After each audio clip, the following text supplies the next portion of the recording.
a date which will live in infamy.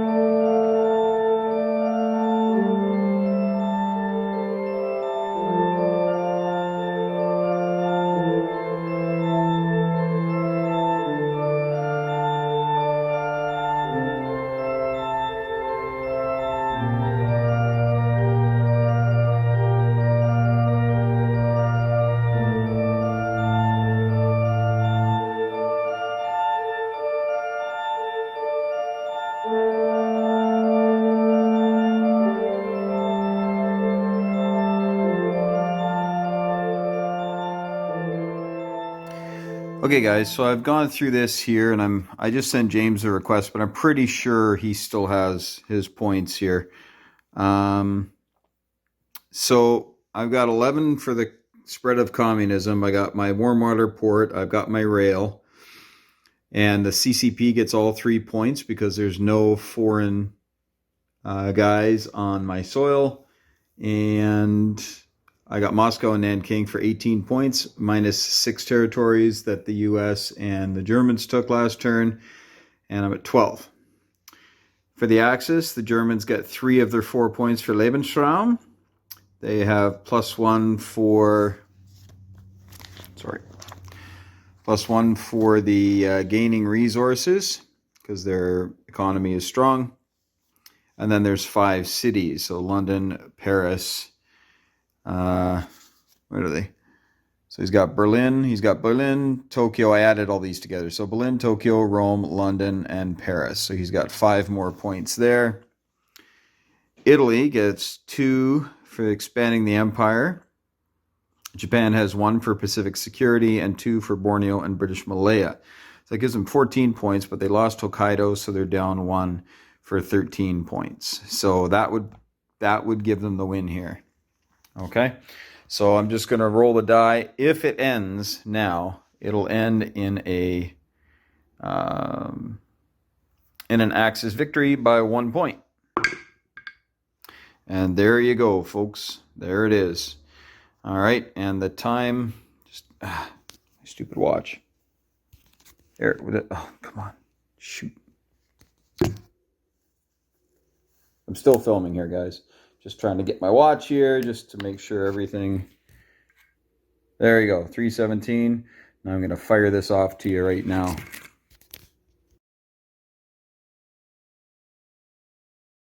Hello everybody, Panzer King back here in the Lion's Den, bringing you the end of the war for Operation Winter Solace. That is right. The Axis have achieved a victory, not by strength of arms, but by time. Time has been their ally. The end of the war has happened in July of 1944, or technically July or January of 1945, because that is now the new calendar year we are in after the war ending.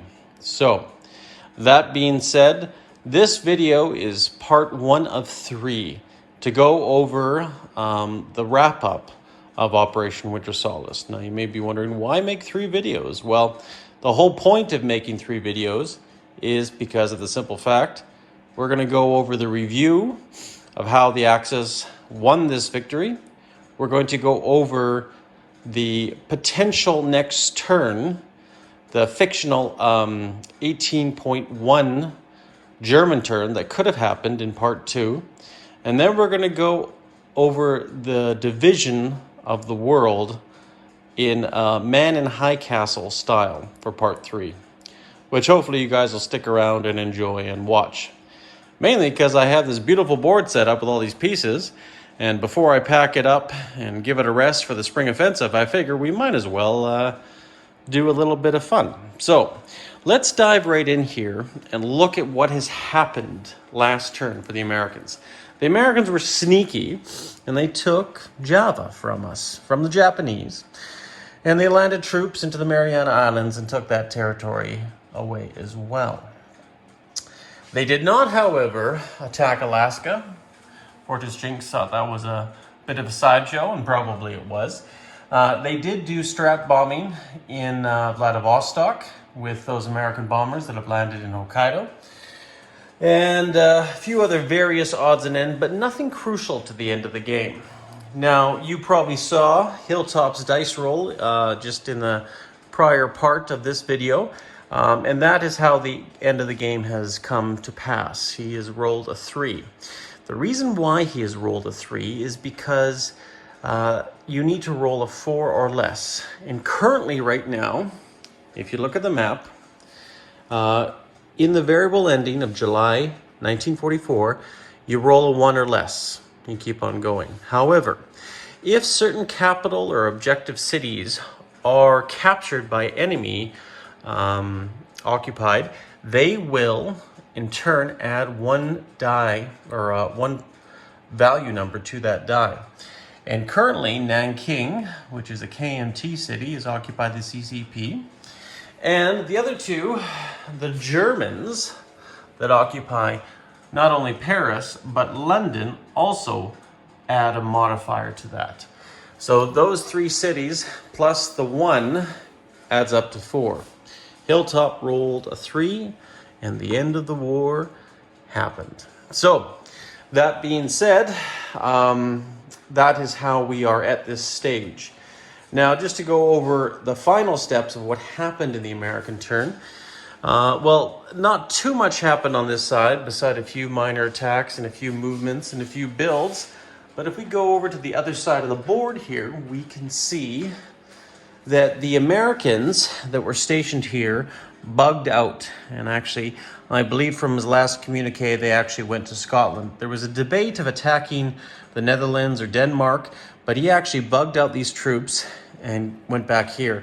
And he wanted to give back Murmansk to the Soviets to even out the victory points.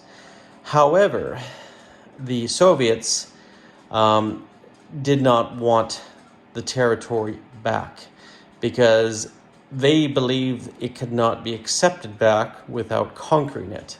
And the only way to conquer it would be to next turn. Now, Fortress Jinx did this strategically, and I don't blame him for it, for one reason: to prolong the war. Because even if we rolled a 1, a 2, a 3, and a 4, the game would have kept on going if the Axis powers, Germany, Italy, and Japan, and the Comintern powers, if they're tied at 12 or 13 victory points apiece, the game keeps going until a winner happens the following turn. So consequently, that's why he wanted to buy time for the Americans to get more victory points, and the British and the Commonwealth to get more victory points to hopefully either reach second place or possibly reach first place. However, the die roll was not in his favor, and the war has ended. So, that being said, Germany has a total of 13 victory points, and we're going to go over how they have it. Now, in the rules, you have objective cities. So you have, and I'll just zoom in here, we have London as an objective city. Whoever holds it, that's 1 victory point. Paris is another one. Berlin is number 3. Rome is number 4.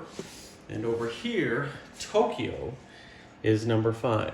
So the Axis already have 5 victory points, right? So we need to come up with 8 more. And where do we come up with those 8 more? Let's just take a look, shall we? Japan hasn't done the greatest for victory points. They did not score any for colonialism. They did not score any for Pacific security. But they did score some for raw materials. They still have Borneo and British Malaya. So that's 2. That's 7 in total so far. Let's move on to the Italians. Because the Italians were arguably smart and stayed out of the war, they were able to not do any of these victory points here, which was the dominance of the Mediterranean, winning the Spanish Civil War, or the dominance of the Mediterranean, either having Gibraltar, Eastern Egypt, and Malta, or moreover, having more capital ships in the Mediterranean. But they did have 2 colonies, Albania and Abyssinia. And that is worth 2 victory points right there.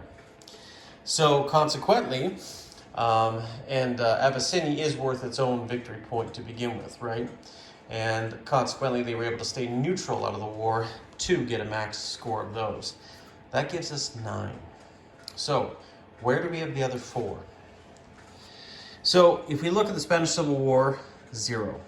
Now, Germany has at its disposal $68 currently on the board right now, so that well gives us our $50 or greater of IPP. So that gives us the 10th victory point. We were just short 1 on the communist cities to get this one, eliminate communism, but there are some in Lebensraum. Now, we were unsuccessful this turn with Bessarabia, Western Ukraine, Belarusia. And this is an older version. I got to update this one.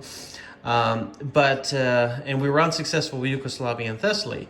However, we were successful with Warsaw, West Poland, Donetsk, Lithuania, Latvia and Estonia, and Denmark, Netherlands, and Belgium, giving us a total of 13 victory points. Now, I won't go over the Allied victory points or the communist victory points, because I want my opponents to do that in their separate videos. I just wanted to show you how we have come now to 13. Just to keep in mindset though, how many victory points Russia has, it's minus how many enemy occupied territories. And keep in mind, if you look at the territories, there's 1, 2, 3, 4, 5, 6 with Leningrad, and technically still 7 with Murmansk.